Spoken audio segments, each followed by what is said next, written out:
¿ya? Si les digo que la muestra va a ser de suero, ¿qué colores de tubo van a utilizar? Amarillo. Rojo o amarillo. ¿Cuál es la diferencia entre uno y otro? Ninguno tiene anticoagulante. ¿Cuál es la diferencia? En el caso del tubo amarillo tiene un gel separador y el tubo rojo no lo tiene, ¿ya? Esa es una ventaja. Existe este tubo que tiene el de tapa lila, que tiene ese fluoruro de sodio, que impide la degradación de la glucosa. Normalmente cuando se toman en los tubos de rutina, si la glucosa no es analizada de manera oportuna, va a ocurrir una degradación de esta en un promedio de un 5 a 7% por hora. ¿Está bien? Por eso se diseñó este tubo. En cuanto a la hemoglobina glicosilada, que es otro de los analitos que se utiliza para la diabetes, para el diagnóstico de diabetes, a diferencia del suero, acá necesitamos sangre total, porque necesitamos medir una fracción de la hemoglobina, que es la A1C. Seguramente han escuchado que cuando miden la hemoglobina glicosilada les permiten conocer un estado del paciente de por lo menos unos 3 meses, ¿no? Antes. ¿Saben por qué? El tiempo de vida. El tiempo de vida no se lo tiene. Exacto, es por el tiempo de vida media del eritrocito, que es de 120 días. De ahí se extrapola que me va a poder medir más o menos cómo ha estado la glicemia de ese paciente en los últimos 3 meses. Otra ventaja de la hemoglobina glicosilada es que no necesita que el paciente esté en ayunas. ¿Cuál es la desventaja? Es que si el paciente tiene una anemia severa o una anemia menos de 8, no van a servir. Pacientes con hemoglobinopatías tampoco les va a servir. ¿Ya? Entonces, si bien es un examen muy útil, también tienen que adecuarlo dependiendo de qué paciente lo van a realizar, ¿no? En el caso del test de la tolerancia a la glucosa, que es el que estamos poniendo en práctica el día de hoy, se le da un golpe de glucosa al paciente con los 75 gramos de glucosa anímica, ¿ya? Si quieren tomarlo de manera precisa, hay que indicarle al paciente que tiene que tener una dieta restricta de carbohidratos previo, no más de 150 gramos de carbohidratos. El ayuno es igual que en el caso de la glucosa en ayunas.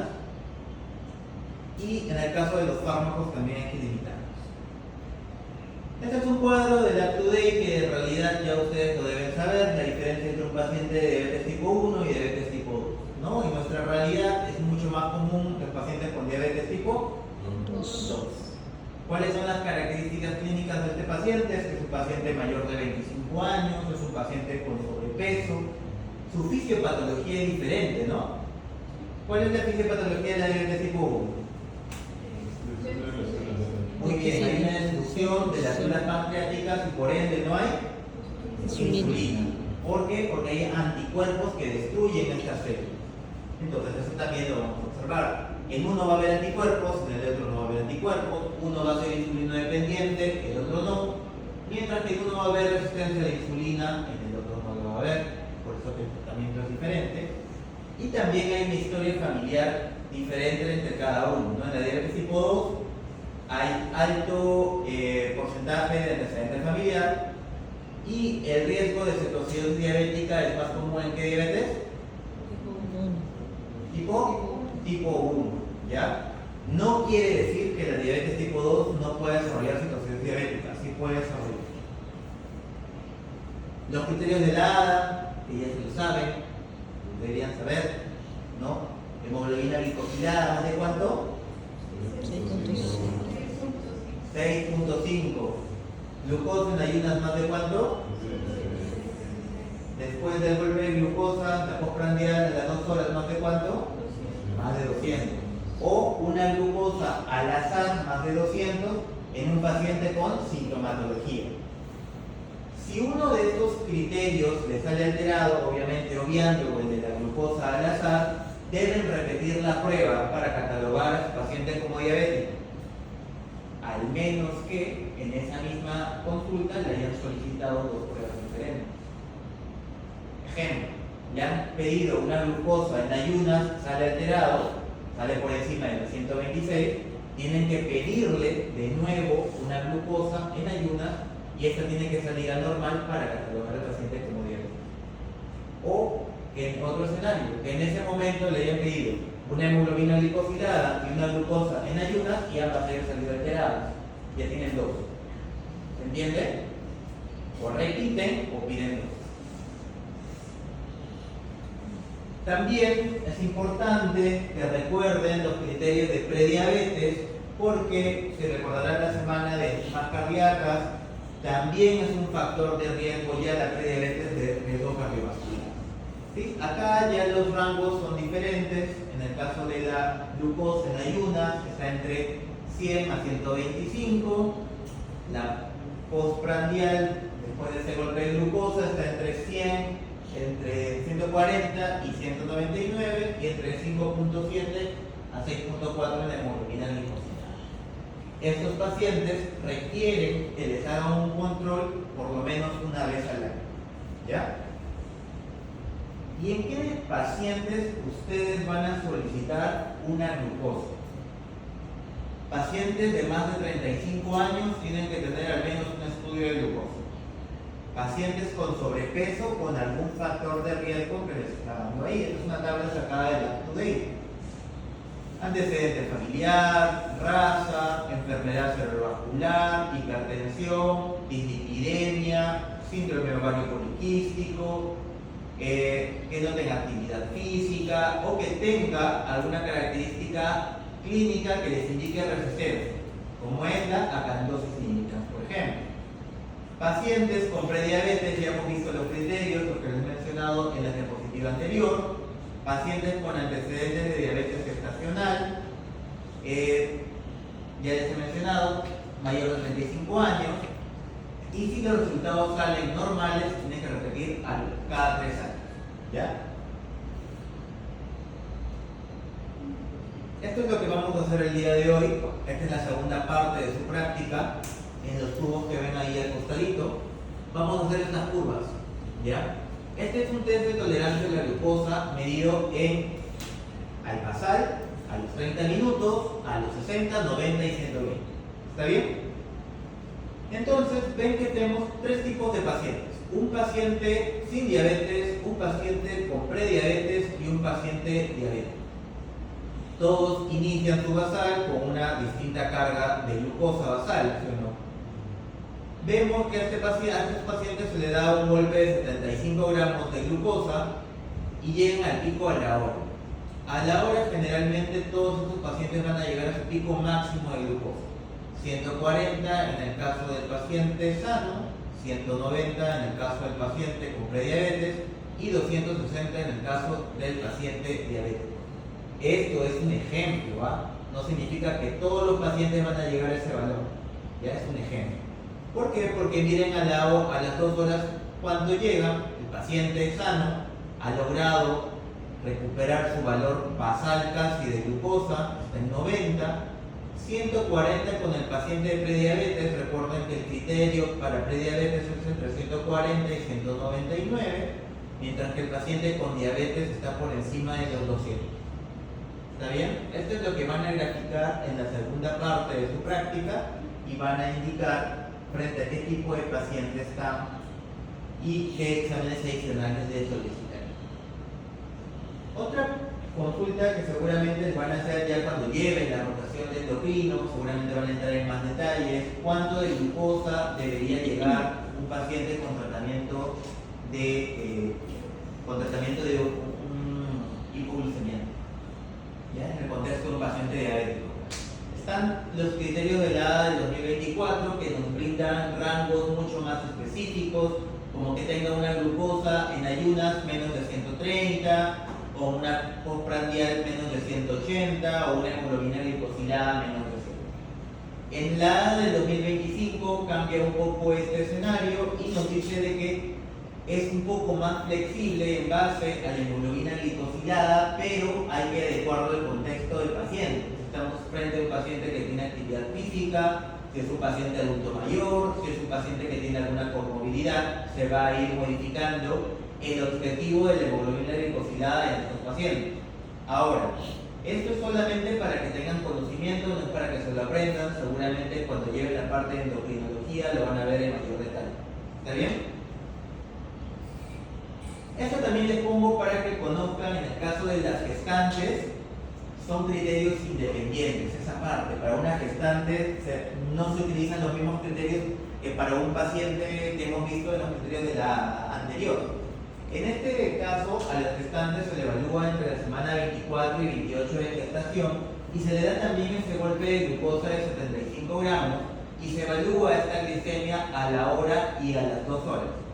Entonces, lo que están viendo son los 3 criterios de la ADA para diabetes gestacional. Glucosa en ayunas mayor de 92, a la hora más de 180 o a las 2 horas más de 153. Solamente uno para que cumple el criterio de diabetes gestacional. Esto es para que vean que hay otros criterios para la diabetes gestacional. No voy a entrar en más detalle en esto, seguramente lo van a ver en ginecobstetricia. Igual otros criterios como el criterio de Carpenter. ¿Y qué otros exámenes hay que solicitar a su paciente diabético? O sea, ya tienen el diagnóstico de diabetes de su paciente, ¿qué otros exámenes tienen que solicitar? Recuerden que estos pacientes tienen riesgo cardiovascular, hay que pedirle su perfil lipídico, tiene que ser, una vez que ustedes han diagnosticado a su paciente con diabetes, tienen que pedirle cada 6 a 12 semanas para evaluar su tratamiento en el caso de que hayan encontrado un paciente con dislipidemia y anualmente si han llegado a controlar la dislipidemia. ¿Qué otra cosa hay que controlar? Recuerden que la enfermedad renal crónica en nuestro medio, una de las causas más frecuentes es la diabetes. ¿Ya? Entonces tienen que valorar cuál es la función renal de ese paciente que acaban de diagnosticar. Porque un paciente, cuando ustedes lo diagnostican de diabetes, es muy probable que esa enfermedad ya haya estado en él más de 10 años. Entonces, de repente, es muy probable que ya tenga una repercusión a nivel renal. Esto lo vamos a ver, bueno, lo van a ver ustedes en uno de sus seminarios, no sé si han adelantado la presente de su seminario, en el cual tienen que diferenciar si están frente a una cetoacidosis diabética y un estado de hipotensión. Esta parte sí es importante que recuerden qué analitos van a utilizar para poder diferenciar el uno y el otro, porque ante emergencia como internos van a atender este tipo de pacientes. Sí les van a venir, de todas maneras, no cabe duda, porque como interno a mí me han venido muchos de estos pacientes. Entonces, vamos a ver que en este caso el up-to-date, la cetoacidosis diabética la está dividiendo en 3 niveles. Vamos a hablarlo de manera general.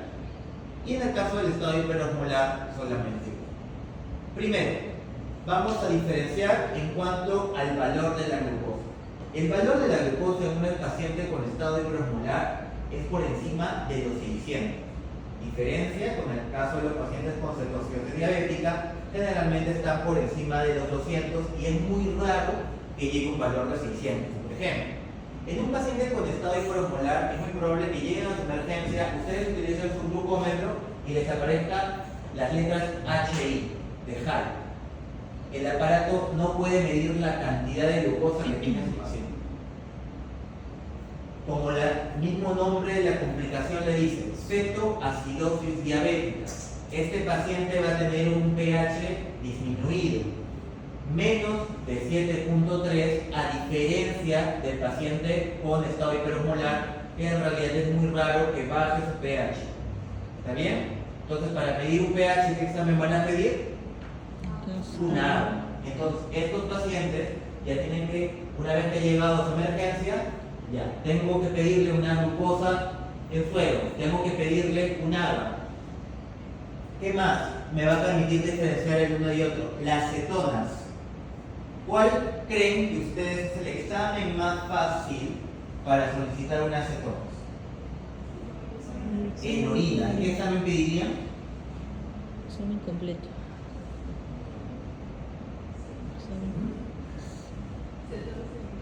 No, examen de cetonas en orina no. ¿Qué examen pedirían para ver cetonas en orina? Examen completo. Un examen simple de orina. Recuerden que la tira reactiva tiene cetonas, ¿no? Pueden valorar ahí la presencia de cetonas en la orina. Entonces ya le pedirían un examen de orina. ¿Qué más? Todas estas patologías llevan a alteraciones a nivel de electrolitos que es importante valorar porque estos pacientes requieren una hidratación profusa. Sus electrolitos tienen que solicitar. Otra diferencia significativa es la osmolaridad, ¿no? Recuerden que la gran cantidad de glucosa en ese paciente con estado hiperosmolar va a llevar a una osmolaridad mayor de 300. En el caso de la cetoacidosis diabética es variable. El anión GAP aumentado en la cetoacidosis diabética, variable en el caso del estado hiperosmolar, y la otra es la clínica. Un paciente con estado hiperosmolar generalmente viene aletargado o viene en coma, a diferencia de la cetoacidosis diabética que generalmente el paciente viene aleado. Ahora, cuando viene la emergencia de estos pacientes, ustedes están viendo a un paciente diabético descompensado, pero tienen que hallar qué es lo que lo ha descompensado. Ustedes pueden bajarle la glucosa o pueden intentar bajar la glucosa, pero esta no se va a, digamos, a manejar, al menos que ustedes traten de fondo qué lo descompensó. Entonces, recordarán cuál es la causa más frecuente de descompensación en un paciente diabético. Muy bien, una de las causas es la mala medicación. Se haya olvidado de tomar su medicamento, sí. Pero hay otra más frecuente. ¿Ah? Infecciones. Las infecciones son las causas más frecuentes de descompensación en un paciente diabético. Y dentro de las infecciones tienen que pensar en dos infecciones como las más frecuentes. ¿Cuáles? ITU y neumonía. Las dos son las infecciones más frecuentes. Entonces viene su paciente en la emergencia, su examen de orina para descartar una infección urinaria y hacer un buen examen a nivel respiratorio para descartar una neumonía. No quiere decir que otra patología lo pueda descompensar, puede descompensar, por ejemplo, un infarto, un ACV, etc. Pero en nuestro día a día van a ver, cuando ustedes hagan internado, que estos pacientes tienen principalmente por infecciones urinarias o por una neumonía. ¿Está bien? Bien. Vamos con la segunda parte entonces. Los otros son unos casitos que vamos a resolver. La segunda parte de la práctica. Sus compañeros, ¿cuánto tiempo van? Desde que están terminando más.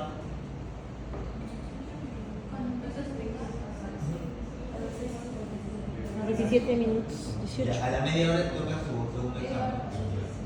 Ya. Voy a ir explicándoles los de la pipeta de acá. Chicos, ya, eso va